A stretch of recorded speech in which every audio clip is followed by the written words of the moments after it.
تقریبا د ډېر وخت نه د امیرعلي میرمشاه چې کوم حالات جوړ شوي دي، کوم یربل شوه ده، کوم بچیون لګیا دي شهیدون کېږي په قسمه قسمه طریقې سره. تقریبا چې څه ټیم نه په میش شعور راغله ده، څه ټیم نه میش په شی باندې بندې پی شوي. میش پښتین بالخصوص د امیرعلي میرمشاه شمالي وزیرستان، جنوبي وزیرستان د دغه خلک میش در په در خو همیشه په ير شي مې لیدله ده. همیشه مې دې کډې لیدلې دي، همیشه دې مې د خپل زوی نه په ناکل مکاني باندې لیدلې دي، سیریر مې لیدله ده چې ډېرې وارېږي. نو شکر الحمدلله میش په هر پلیټ فارم باندې د ټکه کوي، په هر پلیټ فارم باندې چغې وایي، ژوړي کونګې وایي چې میش پښتنو د یوه جنګ خیسا نه وي، میش د جنګ خواهشمند نه وي، میش ته د جنګ نرسي، میش جنګ نه غواړي، میش جنګ نه غواړي، میش صرف امن غواړي، امن غواړي. دغه په حواله سره نن چې امیرعلي به زور ته کیم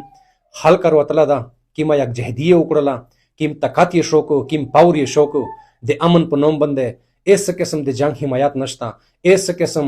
د داسې حال کې حمایت نشته چې په ابند سټیټ ته نقصان وي، ریاست ته نقصان وي، لیا په خپل کې رشي دی پښتنې ټوله ته نقصان وي. نو چې تیم د وک تیم ذمہ دار طبقه دی، تیم د پاکستان چلیوین کې دی، کیم د ریاست ذمہ دار حالت اګه میرا سپیشلی ریکویسټ کوي چې پلیز خدارا په خپل پالیسی باندې، پلیز خدارا په خپل عوام باندې، په خپل پاکستانی شهري باندې لشکي ترسو کیه، لشکي ایک طرف ته سوچو کیه چې د پاکستانی عوام، د خیبر پختونخوا عوام د پښتنو وړینه میش نه پکیم طرف باندې روان دي. می شکر الحمدلله په هر ځای شویلی دي چې میش پاکستانیونی خو چې پاکستانیون می سبه تسلیم هوکیه، میش پاکستانیونی میش د پاکستان نه انکار کړه دا، ونه می د پاکستان نه انکار شته. بالخصوص امیرعلي میرمشاه سره چې کیم ظلم زیاتای لګیا ده، کیم په هغه باندې بمباری کېږي، کیم هغه ته ډیډلاین ور کېږي، د هغه په حواله سره میش د شمالي وزیرستان، جنوبي وزیرستان اینی من چې سمره پښتون دي په کیم زوی شدي، کیم حالت د جنگ نه متاثر ده، هغه ته میش دا وی چې ان شاء الله جانی و مالی میش د توسه سره په هر پلیټ فارم باندې ویلوړي، توسه می جوړی نه وستا میش جیوا وینای یو الله دا وکي د الله نه وغوړي چې الله پاک د میشتو سه په د پښتنې په خوره باندې، په خیبر پختونخوا باندې، په د پاکستان باندې خصوصي فضل رحم وکي. الله دا وکي چې د میشتو سه د تیمه دغه ازلادي یا کیم دغه شمالي وزیرستان دا، جنوبي وزیرستان دا، اینی ون په کیم زو شاه پښتنې ته ير بل الله پاک ته د خپل فضل سره د ير ختم کی، والله پاک ته د پاکستان او د خیبر پختونخوا او د پښتنې چې کیم اسدین کی زوینه دی په هغه شد الله پاک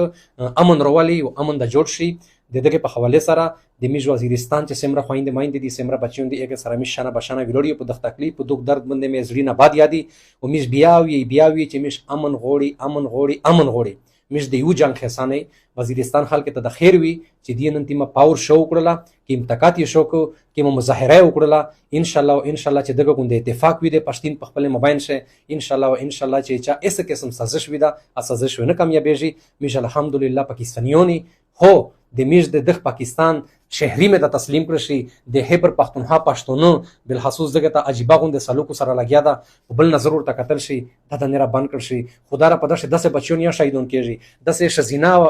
شهید کېږي، دسه مشرون یا شهیدون کېږي چې هغه د پاکستان د پورا ډیر څه سوچینه دي،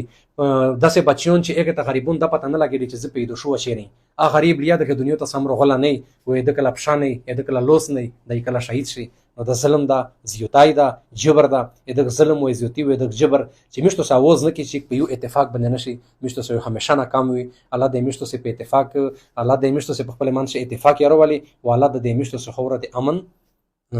گهواره جوړه کی. امین ثم امین. الله تعالی په متوجه شي ان شاء الله د الله نه کام نه دي. د ذمہ دار طبقه خلک ته مجه ریکویسټ کوي چې پلیز خدا را توسه د میژ نو است میژ د توسه نه خلوش کی په میژ باندې تر سره هم کی میش امن غوړي نه رسشان غوړي. والسلام.